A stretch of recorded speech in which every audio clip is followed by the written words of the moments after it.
Shalom, shalom, everybody, and welcome to the neighborhood here with me, Rabbi Sol Solomon, founder and spiritual leader of Temple Sons of Bitches in Great Neck, New York. And I am even more delighted than usual to be talking about a special guest and talking with a special guest because it's about me. God damn it, this is a wonderful thing because on Thursday night, I, Rabbi Sol, will be on stage. Won't really actually be a raised stage, it's more like a room, but we make do. Doing a reading of Shalom Dammit, an evening with Rabbi Sol Solomon. That's me. It's the comedy with music that we did a few years ago. Now we've streamlined it. We've made it even more hilarious and beautiful. And the lovely part is that we're trying to raise money to bring this thing off Broadway eventually, before I die. And helping us do this is our guest in the neighborhood. She has directed a whole bunch of shows off Broadway. She is an Audelco Award nominee for a musical called Cherchez la Femme, which is, Audelco involves Schwarzes, we'll ask her about it. But it's also, she's the founder of the KBO Theater Company. She's been an award nominee at the Midtown International Theater Festival. And I didn't even know this, she was a travel writer for the New York Daily News. I do my research, goddammit. Ladies and gentlemen, please welcome ANGIE KRISTIC. Shalom, Angie. Shalom, thank you, all right. So good. So how are you doing? You have 10 projects on your plate at any given time. How do you balance all of that? How do you do it? Well, as you said, what, shake a tail one tail at a time? Is that what you said? Or shake a tail, something like that. If you shake your tail for our viewers, then we'll definitely raise some money. But so here's the deal. Tell us, before we get to all the Shalom Dammit stuff, your main thing that you've been working on is this Cherchez la Femme musical. So tell us a little bit about that project. Well, thank you. That was a project I did actually I'm thinking it was 3 years ago now. I think it was 3 years ago. Okay. And that was a musical. And I don't know if you recall August Darnell, who was with Dr. Buzzard's original Savannah band. Oh my gosh, yeah. Yes, you know it. Okay, thank you. From the 1970s. And it was a big hit song, and that he took the title of the song and he named the musical after it, which he wrote. And so that's basically the concept of the show. Okay. Deals with the character who is following his love, which is, in French, Cherchez la Femme, is seek out the woman. Uh-huh. So yeah. he's in a band, and he ends up his girlfriend ends up fleeing, and then he's sort of in search of her. Hence the title, and it's sort of like a romantic musical comedy, so to speak. So where was that performed? Where did you do this show? That was at La Mama Theater. Oh, East Village. Yeah. Okay. Yeah, that was at La Mama, and I think he has plans to bring it back. I'm not sure when, but he's in London right now. Ooh. So I'm going to be there actually later this month. So I'm going to follow up with him. And possibly, who knows, maybe we could do Shalom Dammit Shalom. We could bring that over there as well, across the pond. From your mouth to God's ears, quite literally. Just yes, of course I want to go to London. Why not? I think that would be a great opportunity for you. Because the food there is so delicious, let me tell you. Exactly, that's what it is. The sandwiches. Now, you're also, that's a show that you were working on 2 or 3 years ago. What other things are you because you have to have all these things in the pot at various times, like you're doing the reading with me and with Dave and with Richard Shore, our musical guy. What else are you doing? Well, I also have, I've done several different projects this year, actually. One of them is a World War I, it's a play, it's a straight play, and it's a really great piece. And actually, the playwright is Israeli. And maybe it would be great to have him on as a guest someday. Okay, yeah. It's a really great piece set in World War I. And so that's one of the projects. I did that last year, actually at the same place, the Dramatists Guild, as a reading.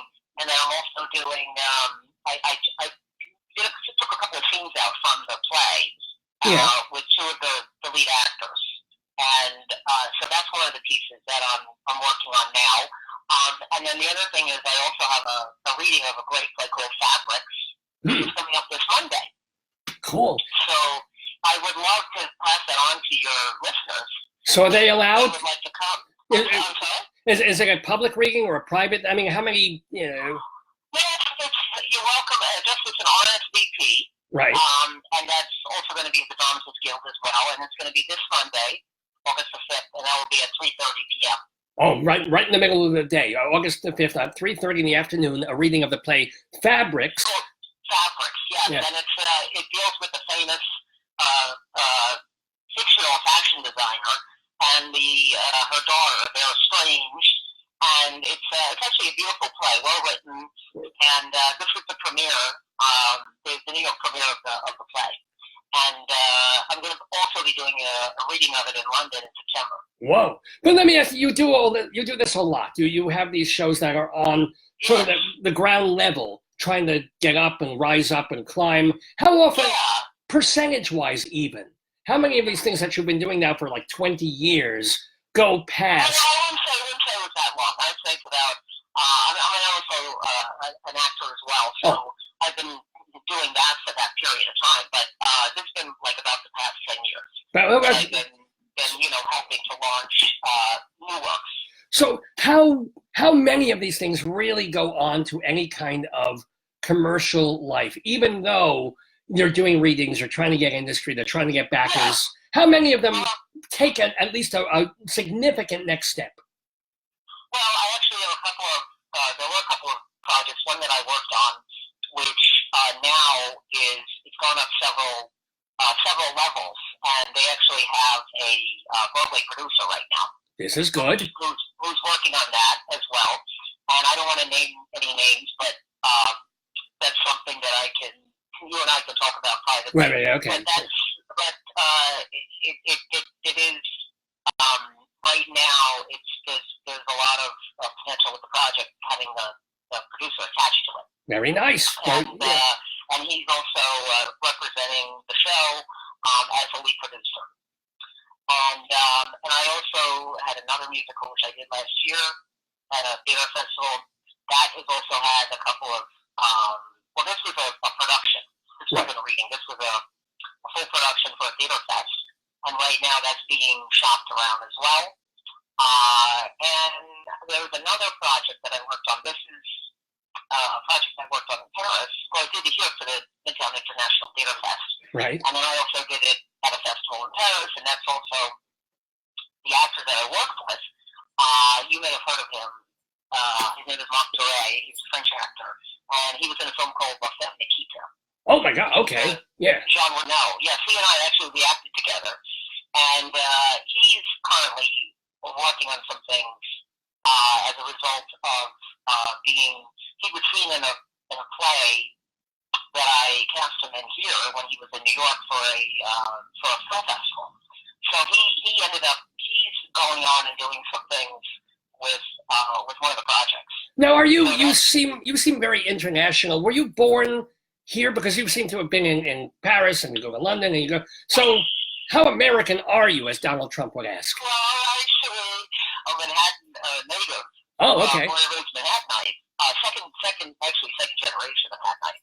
Okay. But I also my father was born in New York, so I've been going over there. I go there like every year, and so I try to work that into not just a holiday vacation, visiting family, but also trying to do these creative works. Sure. Which I feel is, that's part of my passion as well. And so I have a passion for travel and a passion for doing creative work. So when you came out of school, you wanted to be an actress, I assume? Yeah, I studied theater, and I studied at, I went to a school here in Manhattan called Clinton School for Writers and Artists, and studied theater and journalism.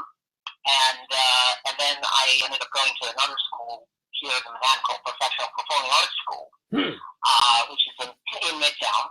And then I was pursuing the creative the acting, pursuing that. Well, can I ask, what are some of your favorite parts that you did, even if you didn't do the whole plays, but in school and when you were first starting out? What were some of your favorite roles? Well, Tennessee Williams, I love Tennessee Williams. Okay. Like Streetcar and Desire.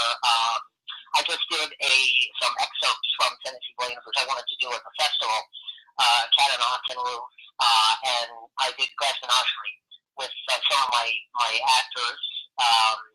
We had like a couple of benefit performances, and I'm planning to do that again in the fall, and I'd like to put together some other Tennessee Williams pieces, also Streetcar as well. And what I try to do really is I love doing the classics, but I really like to help new writers.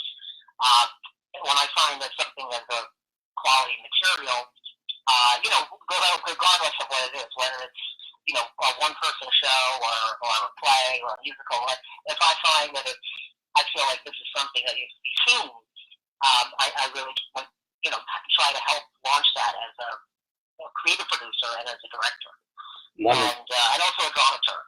So what do you think? I want you to say some wonderful things about Shalom Dammit, an evening with me, Rabbi Sol. Tell people why they should go. When I say helping to launch, which is your piece. Yes. Which I think will have a great, which would be, I could see it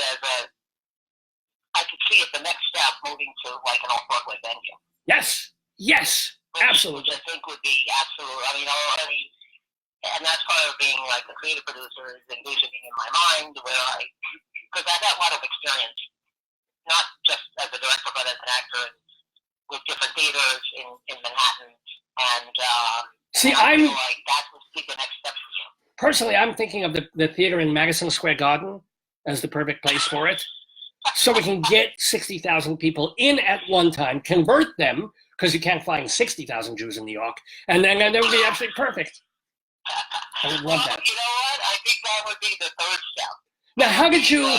The third step after the off-Broadway venue. Is right to MSG, definitely. And then soccer stadiums in Europe, by all means. So let me ask you, Angie KRISTIC, how did you get involved in the Daily News? Well, that's interesting. Okay, so it's interesting because I also do a business series for the Daily News. Okay. And the travel thing, as I mentioned, I have a passion for travel, and I worked at I was a freelancer there, and I also worked with one of the writers who was a playwright, and I met him. We've known each other over 20 years, and I auditioned for his play. This was before I, was writing for news, and basically I was cast in the play, and we ended up doing it at a festival. And when you're asking about one of my favorite roles, that was actually a favorite part of mine. I played a journalist. And what was the play? What was the playwright? Who and what? The name of it was called Faded. Feded. Faded. Faded. Okay. And Faded. And that was actually the Fringe Fest. Oh, okay. And it was at the New York Fringe Fest, and that was it was like about a little over 10 years ago. Okay. And it was a great piece, a great role, which I really enjoyed doing. And so I ended up, because I do have a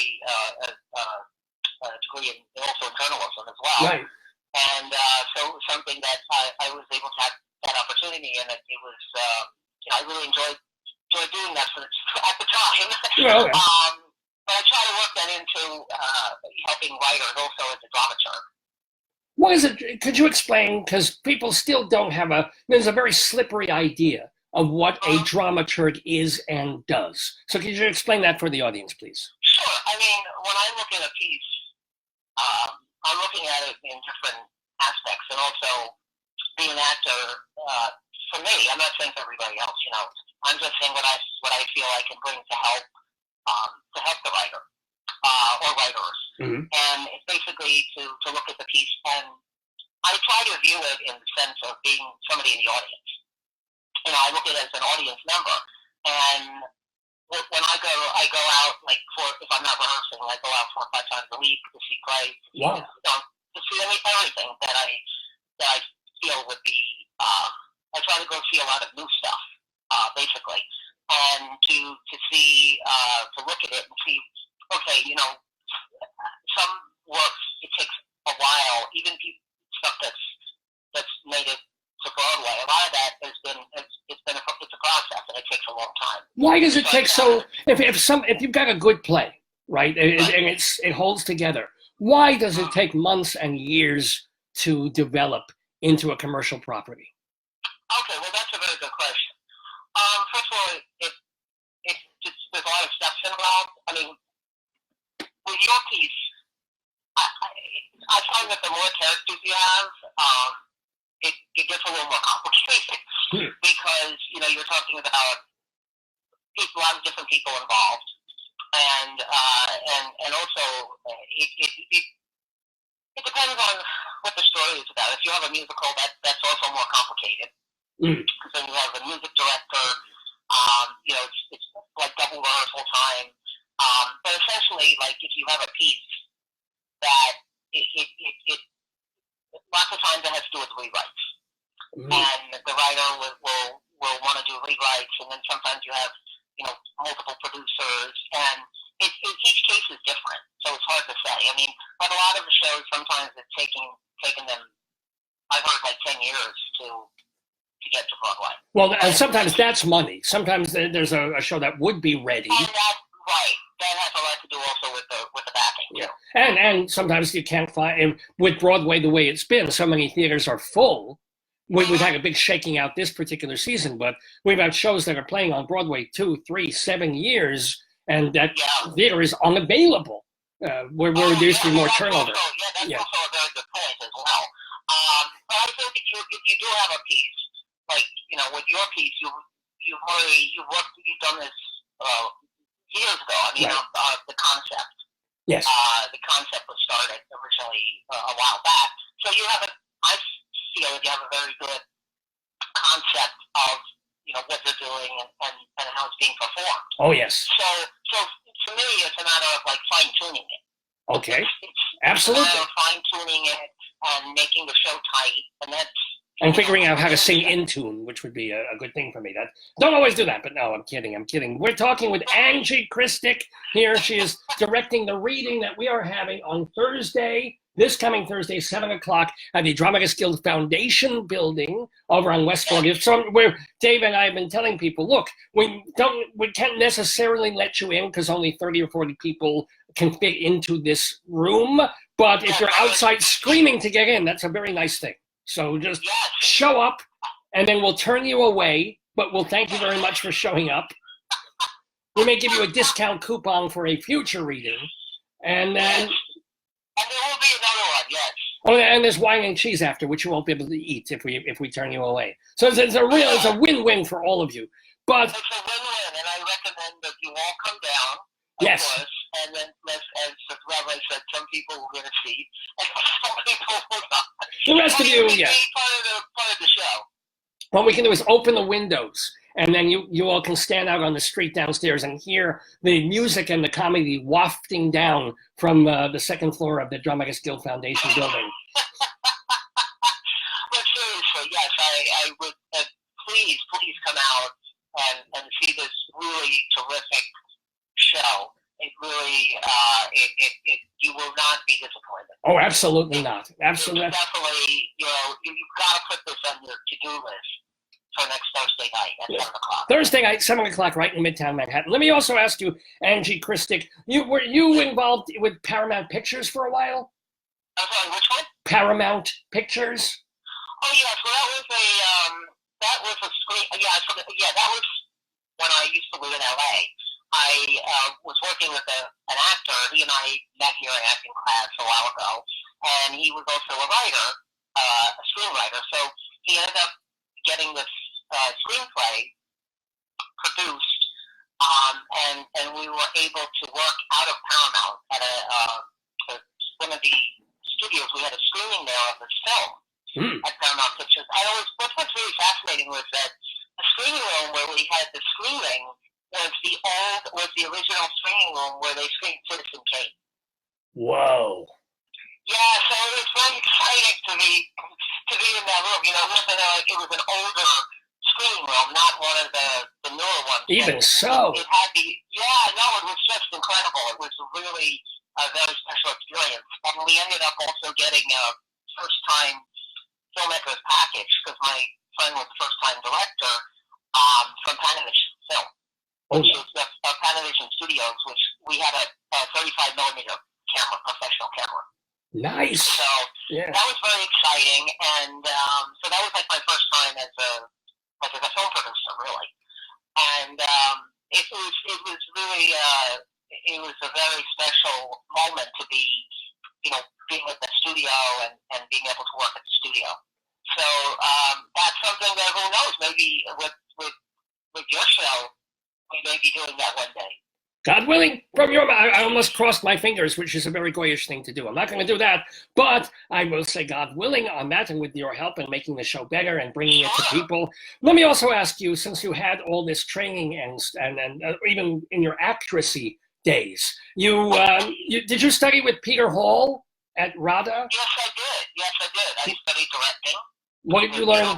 What did you learn from him? Oh, what I learned? Well, wow, you have to take my course. Okay. You have to take my course, but you'll be getting when you come to see the show on Thursday. You will see that. You will see that in your in your performance. There we go. You'll bring it to bear on what. So let me ask. I'm trying to get anecdotes though. So at one point you were also, I don't know if you were in a show or working on a show or something that involved Paul Newman. Yes? Oh, yes. Okay, so that was when I was I was taking an acting class, and I was able to be a observer at that, or studio. So one of the writers, he was a playwright, but he was also part of the director's unit, which is at the studio.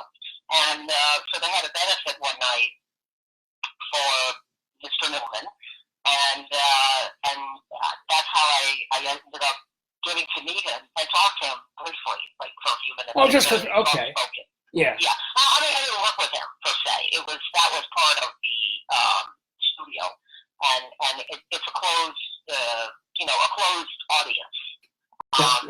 And what they were doing was they were having a benefit for the studio, and Paul Newman was there, and so I was very fortunate to get to speak to him very briefly. But he was a really very nice and obviously very talented actor. He's Jewish, part of the slide as well. Yes. Are you now? You're with a name. You have Christ in your name, so I assume. What is your religious and socio-ethnic background, by the way? Oh well, I think it sort of runs the gamut because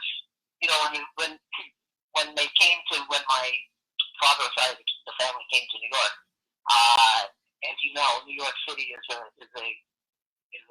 melting pot. City of immigrants. Right. Yeah.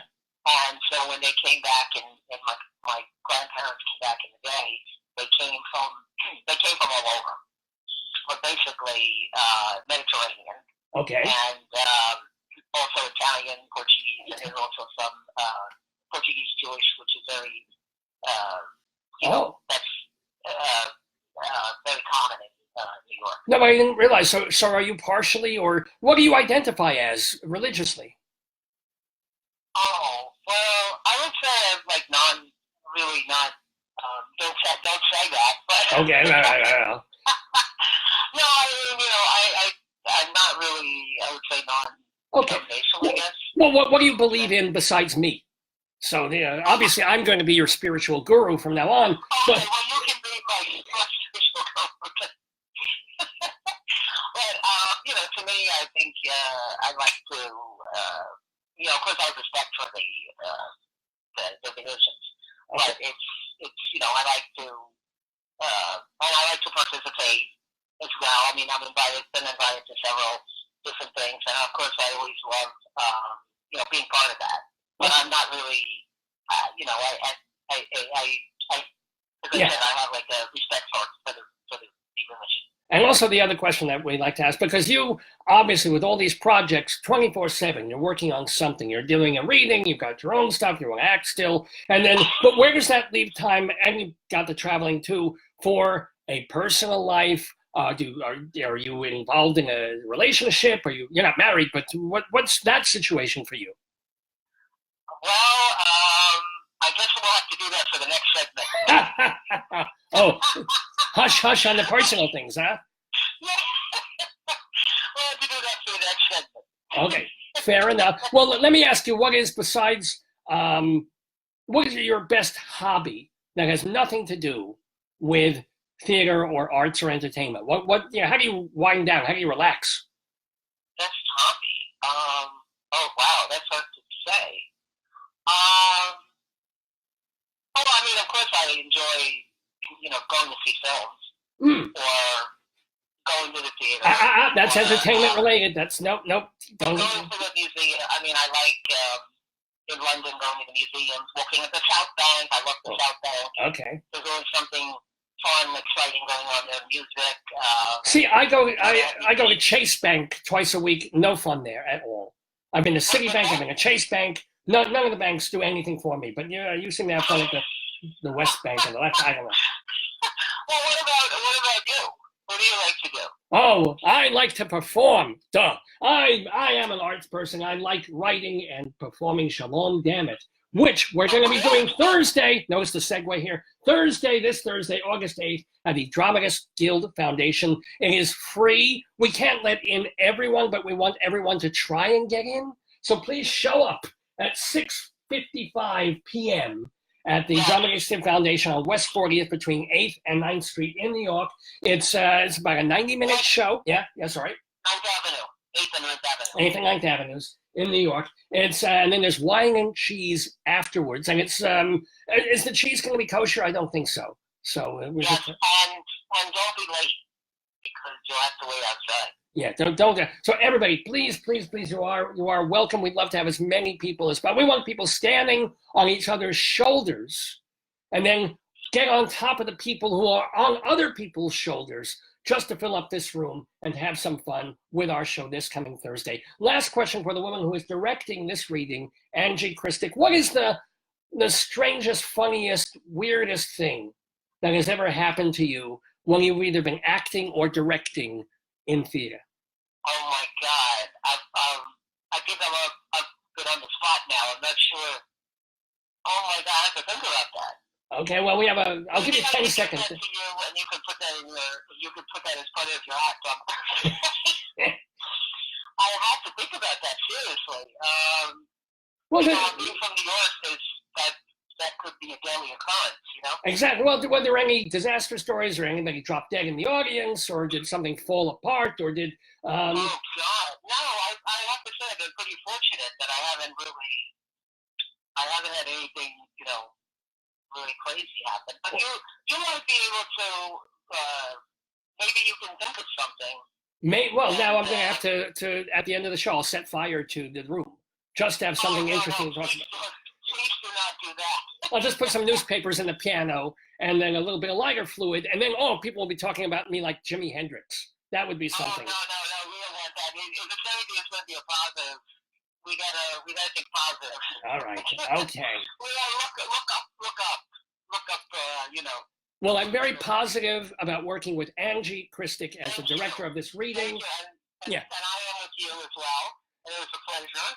Yes. A pleasure to be here today. And like I said, we'll have to do, when we move to the next level, we'll have to do another segment. Sounds good to me. Angie KRISTIC in the neighborhood. It just remains for me to thank you for joining us today, and we'll be seeing you on Thursday. Shalom to you. And shalom to you. Bye-bye now. That's Angie KRISTIC, ladies and gentlemen. So yes, you can see her handiwork and my very handy work on Shalom Dammit. It's happening this Thursday night, 7 o'clock. It's absolutely free, but you just have to, if you're someone who can actually go and attend this and you want to, just send me a message, care of Dave, here on this Facebook page. Just say, hey, I want to bring in, I want to bring my wife, I want to bring my girlfriend, my spouse. I want to bring my wife, my spouse, and my girlfriend to this show. It's free, but you can't just show up, but we may not get in. But if we can reserve for you, we'd be happy to have you at Shalom Dammit, the reading, this Thursday at 7 o'clock right in Midtown. And we can give you the information on that too. So anyway, I am Rabbi Sol Solomon of Temple Sons of Bitches in Great Neck, New York. I'm going to kick this show back to the real guy who runs it. His name is Dave. Dave, are you ready to come back?